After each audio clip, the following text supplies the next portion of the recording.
Hello, fellow UG parents. My name is Paula Cagoniera, and I'm the founder of UG Parenting. Thank you for tuning in, and thank you so much for the encouragement, the positive comments, the support that I've been getting from some of you. They really mean a lot to me. Today, I wanted to talk to you about how to be a good parent, because that is, after all, our goal as parents. We all want to be good parents to our children. We all want children who are physically, emotionally, mentally, and spiritually healthy. So today we're going to discuss just how to do that. This is, I wrote a post about this on the website, and as usual, these videos are just highlights. So if you want the details, if you want the research, which I love research, so if you're like me and you want all the research, please check out the website, ugparenting.com. It is a two-part post entitled How to Be a Good Parent. So check out the website, read the blog, and read the posts, and yeah. So how to be a good parent? To be a good parent, there are 4, maybe 5 areas of a child's life that you have to be mindful of. To be a good parent, you have to provide for your child or take care of your child physically, emotionally, socially, and cognitively. So physically, you have to, provide for them food, clothing, shelter, the basic necessities. But this doesn't mean just, providing them the money to acquire these things, like just buying them food and checking out as a parent. To be a good parent, that's just being a parent. But to be a good parent, you have to take it one step further and be actively involved in the provision of these things. So for example, when it comes to food, you have to be actively involved in what your child is eating, how much of it they're eating, how often they're eating. You have to know. You have to make sure that your child is eating healthy fruits, vegetables, healthy grains, and all that stuff, not binging out on junk food, and make sure they're eating quantities proportional to their growth, and make sure they're getting it in the right frequencies, all that stuff. So you don't just buy food, leave it up to the nanny or whoever to feed your kids, and you don't even know how they're eating and how often. And you also have to be involved in their physical activity to keep them physically healthy. You can do something as simple as playing sports with them, or even going to their sporting events, like showing up for their games to encourage them, throwing a ball around with them, just encourage them to be active, taking a walk with them, teaching them to ride a bike, simple things like that go a long way in teaching them how to take care of their bodies. Be involved in teaching them how to take care of themselves, their hygiene. Be involved in teaching them how to groom themselves and how to take care of themselves. That's taking care of them physically. Emotionally, you have to acknowledge their feelings, their emotions. This is kind of hard and new to us Africans because the way we were raised, emotions were either ignored or, sometimes discouraged or not acknowledged. But we were created with emotions. We're emotional beings. And so for your child to be healthy, you have to acknowledge their emotions and make sure that they're emotionally healthy. Now, what does this look like? What does this look like? Sorry. I need to slow down. Someone told me I talk too fast, so I need to slow down.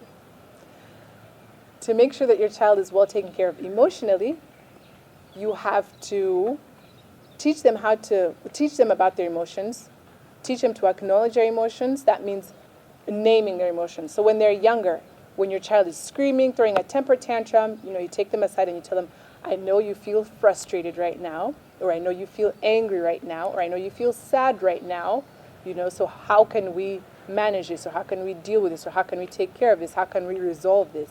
And then teach them to recognize their emotions, but also teach them to manage their emotions so that they don't get the better of them.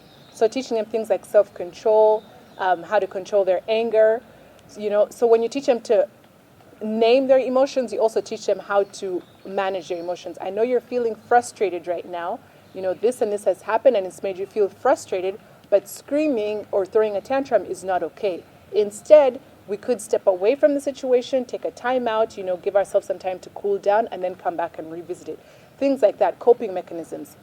They also learn these coping mechanisms or management techniques from watching you. Kids are always learning. So every opportunity, every moment that you spend with your kids is a learning opportunity, it's a teaching opportunity. They're learning whether you want them to or not. So be mindful when you're, say, in traffic and someone cuts you off and you're angry. Instead of, yelling cuss words at them or, flipping them off, remember there are kids in the back watching. So just teach them how to react when someone does something that makes you mad, breathe, calm down. Mommy's not happy with what just happened, but she's going to let it go because it's not that big a deal. Simple things like that. So that's making sure they're emotionally healthy. Again, these are just highlights. Please read the posts. They go into great detail. So now socially, you have to provide opportunities for your kids to practice their social skills. At home, they're learning how to share, how to be kind, how to be respectful. But they need somewhere to practice these skills that they're learning at home because practice makes perfect. So that's why people send their kids to daycare or to play groups, or you can even create play dates for them. Invite people over, people their age or kids of different ages, so that they can practice these social skills that they're learning at home. So they can practice sharing, they can practice being kind, they can practice being respectful, or even letting their needs be known in a respectful way. And also interacting with your kids. Interacting with your kids and them seeing you interact with other people also teaches them how to socialize in a healthy way. When you're talking to your kids, don't yell at them, be respectful, be kind, so they can see like, oh, this is how you socialize with other people. And when you're talking to other people, no matter their, socioeconomic status or their stature or whatever, be kind to them, be respectful, use please and thank you. When they hear you doing it, then they know, okay, this is how you socialize with other people. So that's socially. The last is cognitively. You have to make sure that your kids are provided for cognitively, and that means stimulating their brains. Kids are like sponges. The younger they are, the more they're learning, the faster they're learning. So you have to make sure you provide learning opportunities for them. And the older they get, the more complex stimulation they need. So, when they're young, you can do things like building stuff with them or completing puzzles with them or doing art projects with them, things like that get their brains thinking and their brains moving. When they grow older, you do more complex things with them, like, hey, let's, go outside and build something, build a dog house. You have a dog, let's build a dog house together. Let's get creative. Let's, paint pictures. I don't know, whatever it is, but do stuff that gets them. Let's write a book together. Let's film a documentary together. Let's do a music video. Whatever the kids are into. But when you get their creative juices and their mental juices flowing, it helps stimulate their cognitive abilities. Please excuse the background noise. We're at home and I live with people, obviously, so please excuse the background noise. But anyways, so stimulate their minds cognitively. Now, research says that these are the 4 areas that you need to be mindful of as a parent to be a good parent: the physical, the emotional, the cognitive, and the social. I added a 5th one in there. It's not on the blog, but I'm going to add it here. But I think for a child to be completely, wholesomely healthy, you also need to be mindful of their spiritual being. So whatever your faith is, whatever you believe, it's important that you pass that on to them. It's important that you take time as a parent to teach them your spiritual disciplines, your spiritual beliefs, your, how you view this world. And like I said, kids are sponges. They learn things so fast. So you just simply sitting down and having a conversation with them, they'll remember everything that you told them. So just explain to them and talk to them like you would a normal person, You don't need to try to oversimplify things or you need baby talk, or just talk to them like you would any other person. They'll understand you. They are quite amazing beings, kids. And the older they get, because you started this habit young, talking to them and developing a rapport with them, the older they get, the easier it will be for you guys to talk about spiritual matters and, things, more complicated things. But so those are the tidbits about how to be a good parent. Excuse me, it is drizzling now, so it started raining on me. But those are the key areas that you need to focus on to be a good parent. Thank you for tuning in.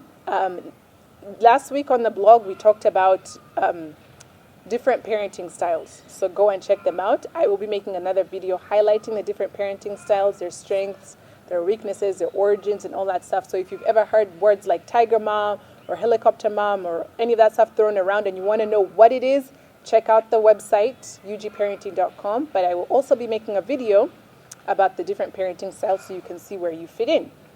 Thank you so much for tuning in. Thank you for the support, the love, and the encouragement. Please let me know in the comment section below if there are any other topics you'd like us to tackle. If you have any questions, concerns, anything you'd like to say, give us a thumbs up. Share with your friends. Pass this video on and just share this info with your friends. We're trying to create a community here, and the more, the merrier. Thank you so much for joining us today, and we'll see you next time.